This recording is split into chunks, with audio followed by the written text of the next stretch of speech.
Hey everyone, welcome back to another update for VKEngine. I put together this presentation to sort of clarify the scope of the project and how I see it developing in the future. Here's a sneak peek of something I put together recently. It's a little terrain demo using some data from Motion Forge pictures, as well as a new skybox in the background to tie the scene together. So here are the core guiding principles of VKEngine. I'm focusing exclusively on 3D games. I'm not supporting 2D games whatsoever. And then I want to optimize for iteration speed, so I want to make it easy to dial in the gameplay loop of your game. I really consider that the most important thing. And then I'm just following some general architectural principles like KISS and YAGNI to keep the scope of the project as small as possible and keep it well architected and not ship things that we don't really need. And overall, I'm trying to understand that games are a holistic product and the graphics exist to serve the game, right? It's just one part of the overall gameplay experience. So let's talk about the kind of rendering techniques you might find in a modern 3D game. It's likely using a physically based shading model, so probably the Cook Torrance GGX BRDF for specular and Lambert and diffuse. And this enables more realistic lighting and materials than the old Linhuang shading model.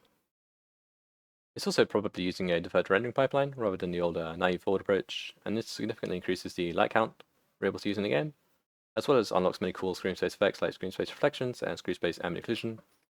But we do lose native support for transparency and multi-sample anti-aliasing, which is a big downside.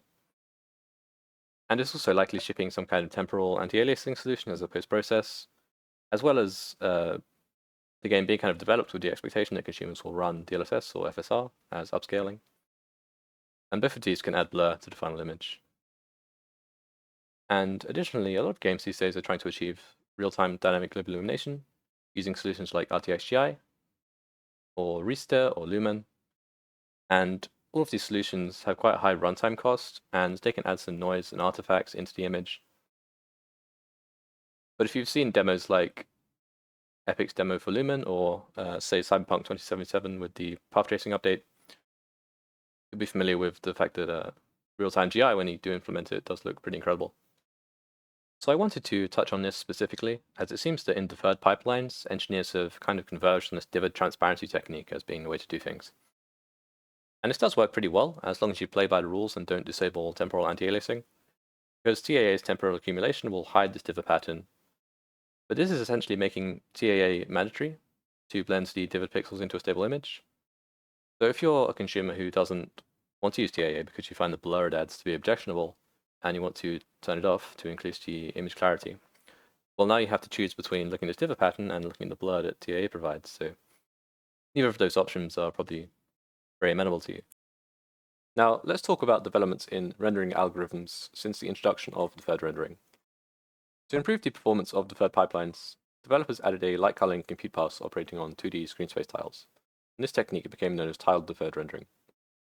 Then in 2011, Ola Olsen published a paper adapting this concept to forward rendering, naming it tiled forward. Afterwards, AMD published their implementation, confusingly referring to it as forward plus instead. And a year later, in 2012, Olsen published another paper introducing clustered rendering, which extended this light culling concept into 3D view space clusters, greatly improving their scalability.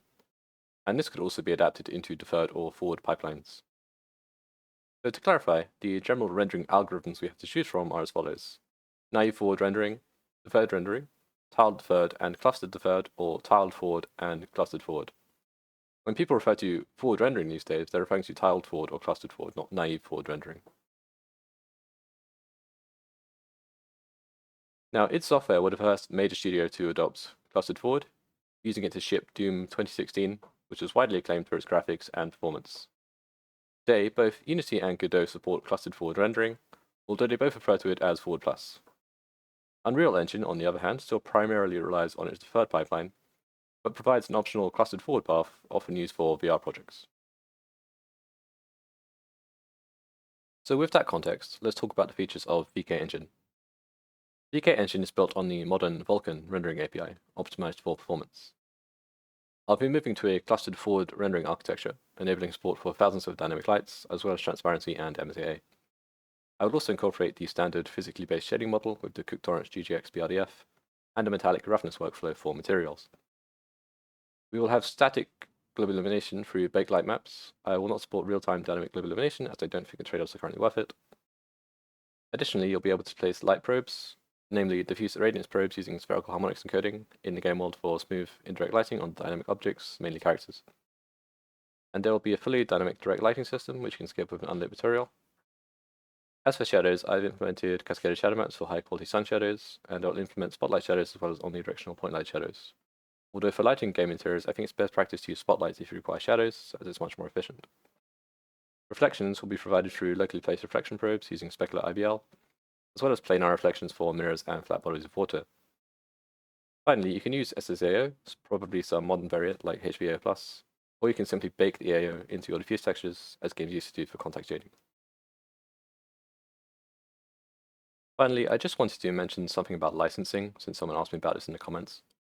So as far as I can tell, there are mainly 3 ways to monetize an open source project. And the first way is you can just give it away, essentially. You release the project under a permissive license like MIT, and you can accept donations. But in practice, most people will use your project and not donate.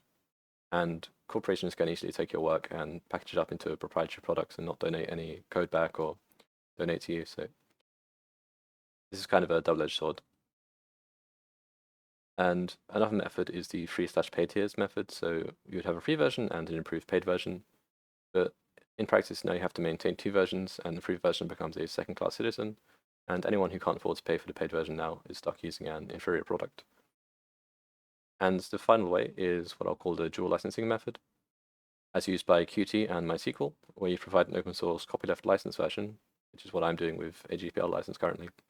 And then also provide a option to purchase a commercial license, which allows you to retain all the rights to your product.